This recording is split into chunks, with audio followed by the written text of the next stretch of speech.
Ukiniuliza Mama Dangote anahitaji mkwe wa aina gani kwa kijana wake Nasibu? Mimi naweza nikasema wa aina yoyote. Japo yeye mwenyewe ashasema kama ulivyosema kwamba apate mkwe au Nasibu apate mke ambaye anamkumbusha masuala ya sala na kadhalika.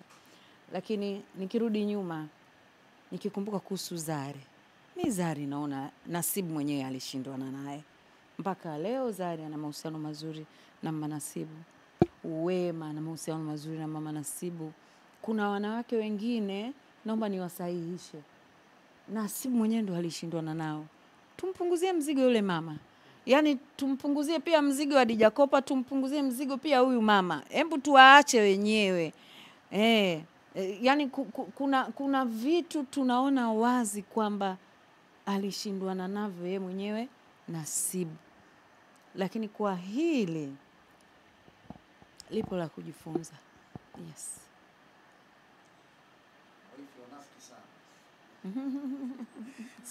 Okay, lakini kuna message tumeiona ya Harmonize akimsa kama Diamond kwamba alimuoa Zuchu ili endelee kubaki Wasafi. Unahisi pia ilikuwa ni moja kati ya sababu zilizomsukuma Diamond aende kumuoa Zuchu? Hapana, sio kweli. Sio kweli bwana. Kwa Wasafi gani hii? Hapana, sio kweli. Wale walioana kwa mapenzi yao. Walielewana kwa mapenzi yao. Wakaamua kabisa we mpaka mnachukuana watu 5. Hakuna wanja, hakuna makeup, hata lip shine. Unaenda kuolewa. Kwa shape kuwa mkoa wa Dar es Salaam. Ilikuwa mipango yao. Sio nyumbani kwenu wala sio nyumbani kwa Nasibu. Ile ilikuwa mipango yao. Ila nilichokiona Zuchu kajua kumpumbaza Nasibu.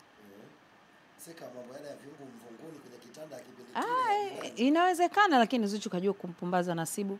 Zuchu kajua kumnyoosha Nasibu.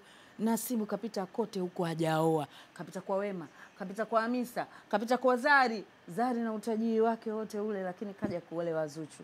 Kuna kitu ambacho Zuchu anacho. Na mimi nimwambie tu Zuchu tulia, usimjuaje mdogo wangu. Mimi unajua jinsi gani Zuchu nakupenda.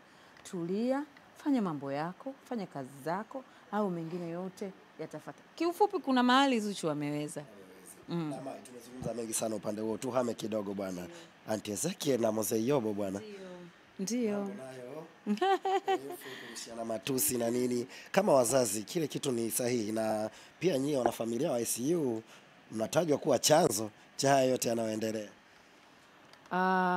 Hatuwezi kuwa chanzo cha haya yote yanayoendelea sisi madaktari wa ICU, lakini ambacho tunakiona ni kwamba kama vile walikuwa wana jambo lao. Alafu sisi ndio tumefanya wamefunguka. Walikuwa wana jambo lao.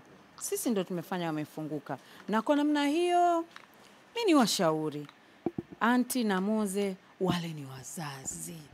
Hawatakiwi kuacha kuheshimiana kwa sababu wana mtoto.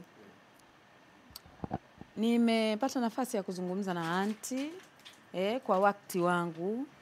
Nimemwasa tulie, wana mtoto. Kusa naye pia nimezungumza naye atulie tukiwa kwenye interview pale. Wajua wana mtoto. Wajua mtoto ni hazina. Alafu mtoto ni malaika. Anapokuja haji kwa sababu mimi ninataka nikazaliwe kwa fulani na fulani. No. Mtoto anakuja kama malaika. Kwa hiyo ni nyinyi wazazi anapokuja mnamheshimisha vipi? Mimi namuomba Kuki, Mama Kuki na Mzee Yobo wamheshimishe Kuki.